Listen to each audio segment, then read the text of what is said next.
صحابی کا نجوم میرے صحابہ راہ ہدایت کے ستارے ہیں. بِأَيِّهِمْ اقْتَدَيْتُمْ اهْتَدَيْتُمْ میرے صحابہ میں سے تم جن کی بھی اتباع کر لو گے، جن کے نقش قدم پہ چل لو گے، جن کی بھی پیروی کر لو گے، اهْتَدَيْتُمْ تم ہدایت پا جاؤ گے. سمجھ رہے ہیں نا؟ تو کچھ صحابہ نے رفع دین کیا، کچھ نے نہیں کیا. تو جنہوں نے نہیں کیا ان کا انکار تو کرنے والوں نے کیا بھی نہیں کیا.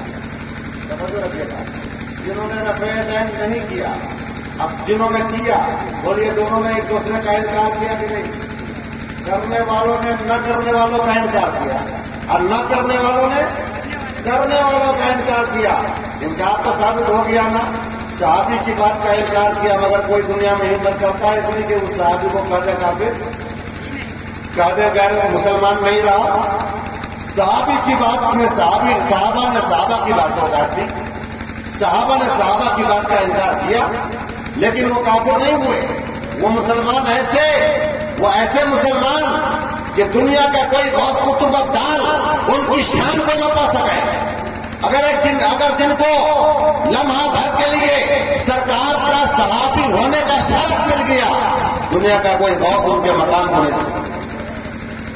ایسے مسلمان صحابہ کرام کی ساری باتیں بھی ہم تو نہیں لے کے چل رہے ہیں. صحابہ کرام سارے صحابہ کی باتیں لے کے چل رہے ہیں؟ نہیں لے کے چل رہے ہیں نا. تراویح کچھ لوگوں نے 8 رکعت پڑھی، کچھ لوگوں نے 20 رکعت پڑھی، اور کچھ لوگوں نے امام مالک کے یہاں پہ 36 رکعت پڑھی. امام مالک کے یہاں 36 وہ بھی تو کسی صحابی سے لیے. تو بولیے تمام صحابہ کی باتوں کو لے کے ہم چل رہے ہیں؟ نہیں لے کے چل رہے ہیں نا. تو اب سمجھ میں آ گیا نا کہ صحابہ کی ذات بھی وہ نہیں ہے کہ جن کی ہر بات کو لینا ضروری ہے مذہب اسلام کے اندر. ایک ہی ذات ہے جن کے ہر فتویٰ کو ماننا ایمان ہے اور ایک فتویٰ کا انکار بھی کفر ہے. تو رسول اللہ.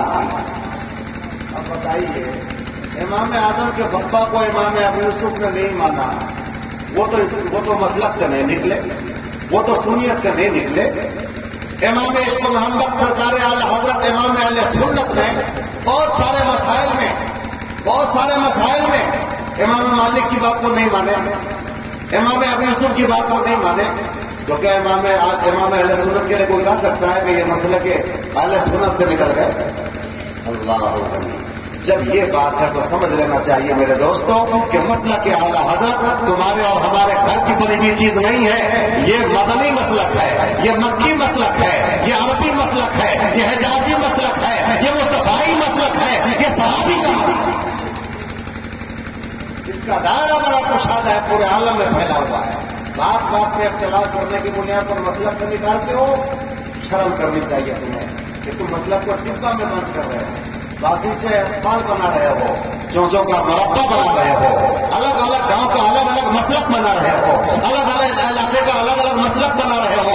ہمارا مسلک اعلی حضرت وہی مسلک ہے جو مدینہ سے چلا ہے، 1450 سال پہلے چلا ہے. ہم نئے نہیں ہیں، ہم بہت پرانے. نام چینج ہوتا رہے گا. پہلے زمانے میں بولتے تھے موٹر سائیکل، اور ابھی اس کے نام میں بھی چینجنگ ہونے لگے ہیں. کیا بولنے لگے ہیں؟ بیل. اچھا پہلے ہوائی جہاز کو کیا بولتے تھے پرانے لوگ بتائیے گا؟ چیل گاڑی.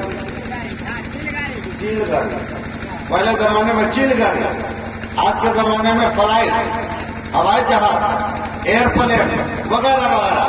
یہ نام بدلتے گئے لیکن کیا اس کا مطلب کیا؟ مفہوم بھی بدل گیا، مانا مطلب بھی بدل گیا. مانا مطلب وہی رہے گا، نام الگ الگ رہیں گے. مانا وہی رہے گا جو میرے آقا نے دیا ہے، گرچہ نام مسئلہ کے اعلی حضرت ہوگا. اس لیے مسئلہ کے اعلی حضرت کا وہ مانا تو ہم کو رکھنا پڑے گا جو مسئلہ کے اہل سنت پر ثابت ہے، اور جو مانا ما انا علیہ واصحابی پر ثابت ہے. سمجھ گئے نا؟ سارے عالم میں محبت کی فضا چھائی ہے، سارے عالم میں سارے عالم میں محبت کی فضا چھائی ہے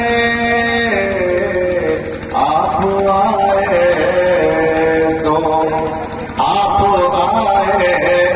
تو زمانے میں بہار آئی ہے آپ آئے تو پھر کبھی وقت ملے گا تو مسئلہ کے اعلیٰ حضرت ہی کو اور ڈیٹیل سے ہم سمجھائیں گے انشاءاللہ تعالی.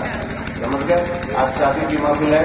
مولانا عبد الصمد کی شادی خانہ آبادی ہونے والی ہے.